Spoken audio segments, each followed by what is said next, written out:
Angela, quante rinunce ha dovuto affrontare nel corso della sua vita sinora? Tante. Qual è stata la rinuncia che le è costata di più sinora? Soprattutto rinunciare a un figlio. Ma il figlio non è arrivato? Era arrivato. Era arrivato ma non è arrivato. La canzone che ha scelto è perché l'ha scelta? Perché mi ricorda molto il mio ragazzo che non c'è più. Che si chiamava il suo ragazzo? Amedeo, che non c'è più. E è un'invocazione che il testo dice, chi canta dice, lascialo a me, mio Dio, mon Dieu.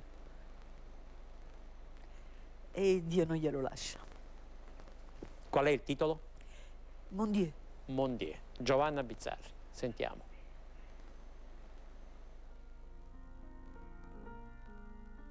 Mon Dieu, mon Dieu, mon Dieu, laisse-moi encore un peu, mon amoureux. 6 mois, 3 mois, 2 mois, laissez-moi pour seulement de moi. Les temps de commencer ou de finir, les temps d'illuminer ou de souffrir. Mon Dieu, mon Dieu, mon Dieu, même si je dors, laisse-le-moi un peu. Même si je dors, laisse-le-moi encore.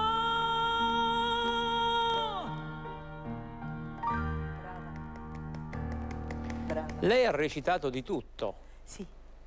Ruoli comici, ruoli drammatici. Si Drammatici. sente più in sintonia con ruoli comici o ruoli drammatici?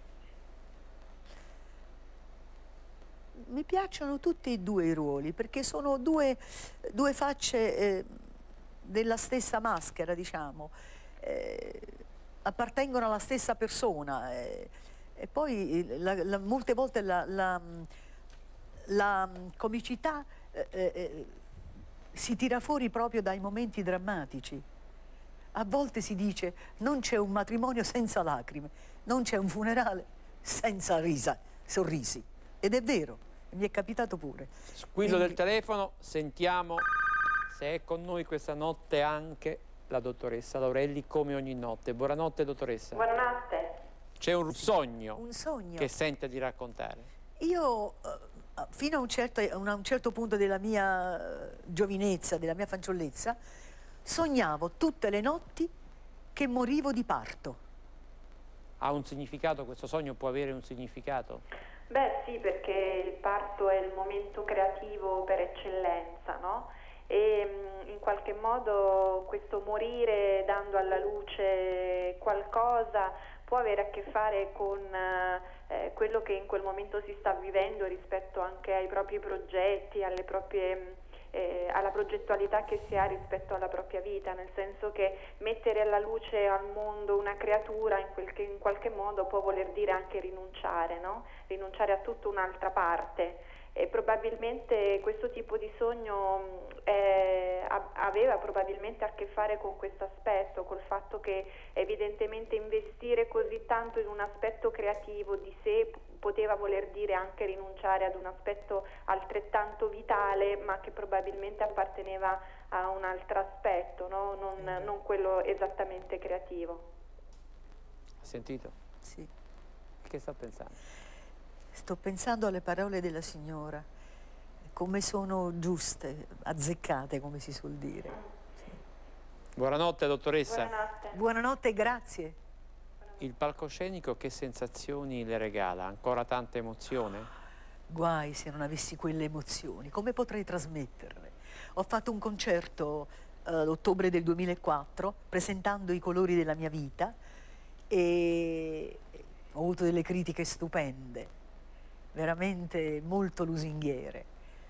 E mancavo dalle scene da molti anni e ho avuto applausi, standing ovation, e mi hanno fatto delle critiche bellissime, molto molto molto belle. Intanto grazie per essere tenuta sottovoce, signora Luce. Grazie. Non so se lei lo sa, noi chiediamo sempre ai nostri incontri, chiediamo all'ospite, si faccia una domanda, si dia una risposta. Angela, ad Angela Luce, cosa chiede e cosa risponde? Chiedo di essere sempre se stessa, anche a costo di pagare un prezzo molto alto.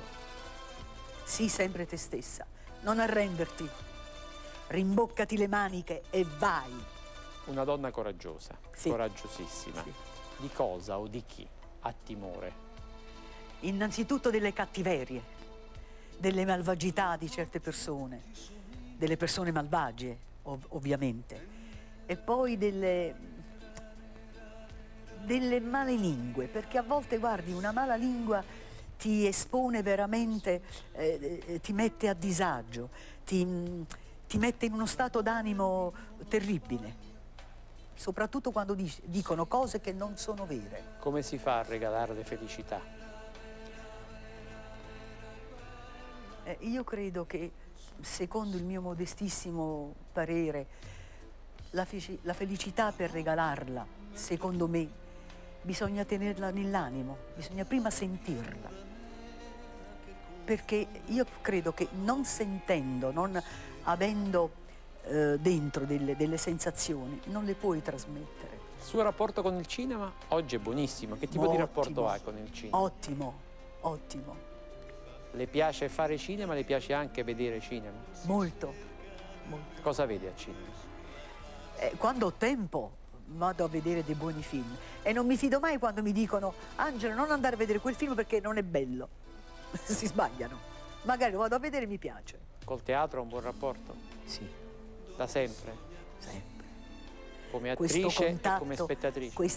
questa carnalità, senti, vedi i colori, senti gli umori, i profumi, è bello questo, mi piace la carnalità che si crea, questo rapporto tra attrice che sta in palcoscenico e questa vicinanza quasi a toccare il pubblico, e il pubblico quasi ti può toccare. Ma questo le succede sia quando è in platea sia quando è sul palcoscenico? Quando sono in platea e assisto a qualche spettacolo, è meglio che non ci vado perché è una sofferenza. Vorrei stare lì sopra. Magari noto qualche cosa che non va, no? E allora mi innervosisco, vorrei stare lì sopra. Ma non per fare la maestra, per insegnare, perché io ho bisogno di tanti insegnamenti. E con i libri invece che rapporto? Ha mai scritto un libro? No, io scrivo, nonostante la mia carenza culturale, la mia grande lacuna, scrivo.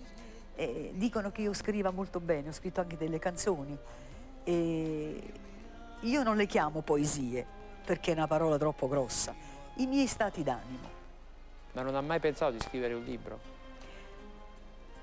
Lo devo scrivere, cioè non lo devo, vorrei scriverlo, ma non so come si inizia. Grazie ancora ad Angela Luce, grazie a Giovanna Bizzarri, grazie a voi cari amici della notte di Rai 1. Io vi aspetto come di consueto sempre di notte, sempre su Rai 1 e sempre sottovoce. Noi diciamo un modo per capire, per capirsi e forse anche per capirci. Quando un giorno, vista l'ora, è appena finito, è un nuovo giorno, è appena cominciato. Un giorno in più per amare, per sognare, per vivere. Buonanotte ancora.